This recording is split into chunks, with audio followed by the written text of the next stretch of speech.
What's going on, everyone? Welcome back to another episode of the Ducks Digest podcast. I'm your host, Torres, publisher and lead editor of Ducks Digest, covering the Oregon Ducks for Sports Illustrated. Today, we are talking about Oregon versus Cal, both teams coming off of a bye week. And who better to talk about the Golden Bears than Cal Sports Report publisher Jake Curtis? He is our partner publisher over there for SI covering the Cal Bears. Jake, how are we doing today? Thanks for coming on. Good. How are you doing, Max? I'm great. Can't complain. Another week of college football, and we're rolling right along. So let's hop into this. I think we're going to do a little bit of a two-parter here. We'll talk about some Cal offense, Cal defense, and any good follow-ups that may come up in between. So we're looking at the Cal offense, and I think obviously a good place to start is with quarterback Chase Garbers. He's been in Berkeley for a couple years now. What do you think that the Bears really have here when you're looking at the quarterback spot? Well, he looked good in the first several games. He was not good at all against Washington State in his most recent game, and he looked good early on, I think, because he was getting a lot of time. The offensive line was really good early in the season, and when he has a lot of time, like most quarterbacks, when he has a lot of time, he's a Pac-12 quality quarterback, and he can complete some passes. He also can run, and they're trying to run him some more on designed runs with him, and also it seems like encouraging him to run when the pass play breaks down. But he's an accurate passer. He should be. This is really his fourth year as a starter, so has plenty of experience, and he's really good at throwing the long ball. It's just a matter of whether he gets up the courage to throw it. Sometimes he's unwilling to try to unleash the long ball. But they've had a lot more big plays this season, possibly because of the design of the offense from Bill Musgrave, the offensive coordinator, whose offense never really got installed properly last year with the limited practices and things. But the offensive design now looks pretty good, and Garber seems to be comfortable with it. It's just a matter of whether he gets enough protection from his offensive line. He really needs protection. He tends to look at the pass rush and not downfield the whole time. So it really depends on that for him, and that was not good at all against Washington State. Okay, yeah. So we got a capable passer, but maybe someone who needs a little bit more work. When the play breaks down, I think that's kind of what we're seeing. More and more with the way college football is played today. How do you look when things break down? Are you a playmaker? Can you think on your feet and improvise and have that composure, or are you maybe going to be throwing some airmail and handing it over to the other team? So how does things look with turnovers and all of that? But we know about Garbers. We'll see if he can kind of put things together. And I think when you're looking at the Oregon defense and how they've been playing, Garbers is kind of shaped up to have some time to pass, just because Oregon hasn't been doing very well getting pressure on the passer. But since we're talking about the passing attack here, I think one guy that I wanted to ask you about, and maybe we could just talk about the receivers a little bit. But Nico Remigio, I know he's been a stud for Wilcox out there in Berkeley. But what else are we looking at here with some of the other offensive weapons at play? Well, Remigio, and I'm trying to pronounce it correctly, Remigio. He's caught a lot of passes, but not for very much yardage. He hasn't been a big play guy out of the passing game. He is a big play guy out of punt returns and kickoff returns, though. He's really good at that. He had a 99-yard kickoff return against Sac State. Admittedly, it's Sac State, and that doesn't mean as much. But he's a real good returner. The bigger guy in terms of big plays has been Travon Clark, who was not much of a factor last year.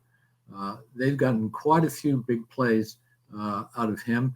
In fact, they've gotten a lot more big plays in general than they have. They had zero explosive plays in the previous 3 years, not technically zero, but almost none. And they've had quite a few this year. And Travon Clark and Hunter, a sophomore receiver, has also produced some big plays.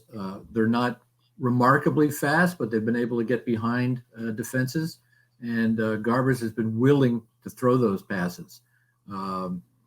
Kakoa Crawford is another guy. He's a more reliable receiver. He was at Michigan and transferred over to Cal before last season, and I think he's their best receiver. He can he can catch the intermediate pass. He can go over the middle. He can also get deep. He can get beyond the secondary. So he's a key guy for them. I think those are the important guys. Damian Moore played very little against Washington State. He fumbled on the first snap, and he fumbled on the last snap the previous week against Washington, and he didn't play much after that. And Christopher Brooks used to be Christopher Brown. He's now Christopher Brooks. He was pretty impressive. And Chris Street, who got his first playing time as a running back, first significant playing time, he was impressive as well. So I don't know how they're going to rotate their running backs. I'm guessing that Moore won't get as many or as big a percentage of the carries as he had in the first several games, because partly because of the fumbles and partly because the other guys were actually doing better than he was. Okay, so yeah, we have some different weapons at play here for Cal. Sounds like you have some big playability with Remigio and Clark. The Oregon secondary, I think, has kind of been a mixed bag so far. Like much of the defense has. I feel like that's kind of a point that I keep going back to, is the fact that it's a mixed bag and they haven't really looked dominant throughout the season for a consistent period of time. But with this bend don't break style for Oregon and kind of how the secondary has been playing, Michael Wright has flashed at times, and then you have some younger corners and Bridges and Manning kind of maybe looking to get their footing a little bit more as they're getting comfortable. DJ James has looked great. I guess the question I have for you, Jake, is where do you think you see this Cal offense having more of a chance for success against Oregon? Does that come through the air, or do you think that's maybe more so on the ground? I would. I mean, Cal's not very good unless they can do both, but I would guess through the air. My sense of Oregon is that they allow pass plays, but they're pretty good at interceptions, and once an opportunity avails itself, that they could take advantage of it. I would think passing, again, as you suggested, it all depends on whether Garbers has time to pass, and if the offensive line has better success. I mean, Washington State didn't have a very good pass rush heading into the Cal game, but they look like pass rushing monsters against Cal for some reason. It was the first time the Cal offensive line didn't do a very good job at all, and it resulted in a bad passing game for Cal and a bad performance by Garbers. So I don't know. I think the main thing is for Cal to be able to get pass protection, and if they're able to do that, I think they'll be able to move the ball through the air, possibly get a couple of big plays as well. Okay. Yeah, I mean, and we're talking about moving the ball through the air. I think that one of the strengths of the Oregon defense, of the secondary, is that they haven't really gotten beat, deep. They haven't had a lot of guys go over the top of them so far in this season. But I mean, I'm glad that you mentioned, the Washington State game and kind of how they, maybe the Cal offensive line made Washington State look a little bit better than they really were.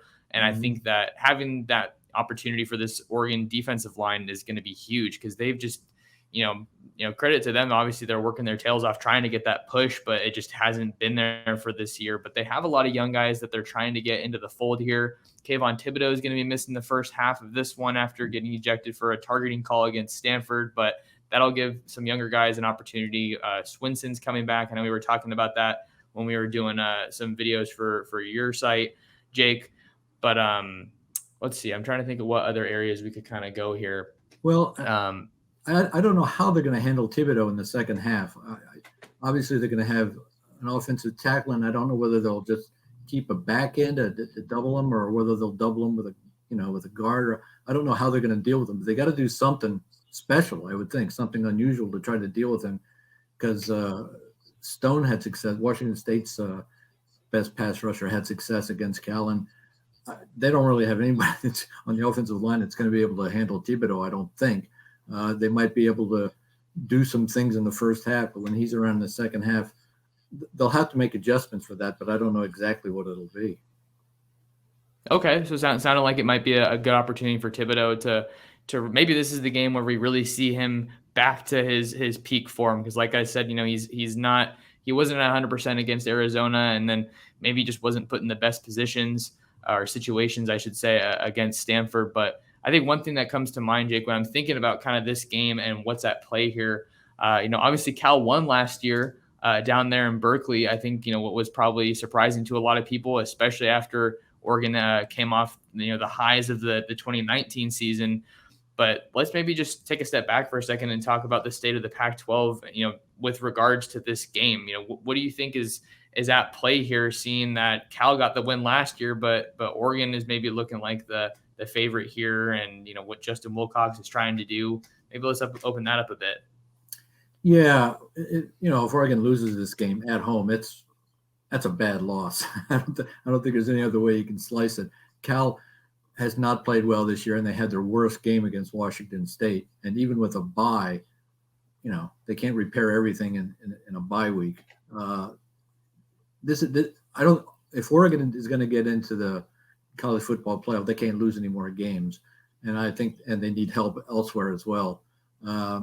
So I think a convincing Oregon win will suggest that they're maybe the favorite again in the Pac-12 North. But if it's a close game, and obviously if they lose, then maybe somebody else. I mean, the North is pretty wide open now until Oregon really establishes themselves as the team to beat again. I think the last couple of weeks has sort of left some questions about that. So I think the way Oregon plays and how much they're able to dominate Cal will say a lot about what their odds are of winning the Pac-12 North and having a shot at the college football playoff.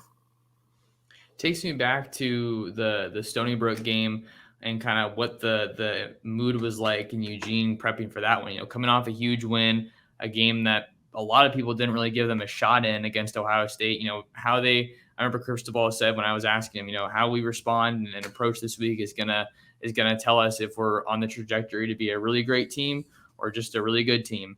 And I think we're kind of seeing a little bit of that at play again here with this Cal matchup coming up. How do you respond when you lose? You really got punched in the face, and it's time to kind of try to rear back and make sure that the rest of the season goes the way that you want it to. So I think you never want to lose, obviously, but I think the timing of that loss for Oregon could ultimately end up benefiting them when we're looking at kind of the road ahead. But what I want to kind of look into is just like we were talking about with Justin Wilcox running the show there for Cal.